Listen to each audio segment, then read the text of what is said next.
Hey guys, it's BeeJayDeL here to announce an all-new drawing challenge. That's right, Make Art May is back. The third annual for 2023.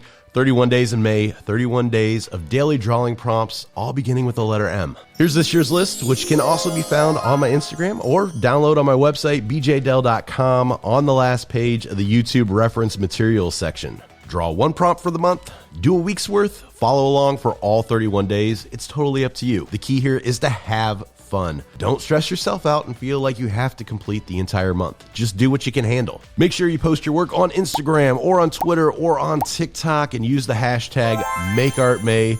You can use traditional art, you can use digital art. There's really no rules except no AI entries. In previous years, I did a roundup video after the month was over on my YouTube channel highlighting 31 artists from the month, one artist from each day's prompt, but this year's going to be a little bit different. This year's Make Art May is sponsored by my company ProDraw, makers of the ProDraw grip for Apple Pencil, and to celebrate the release of the ProDraw grip on Amazon.com. This year I'm going to do a Shorts or Reels video every single day highlighting one artist from the previous day's prompt. Not only will that artist be featured across my social media accounts for the day, they're also going to win a ProDraw grip. There's 31 chances to win, so check back daily to see if you made the cut. Make Art May 2023. Let's get going.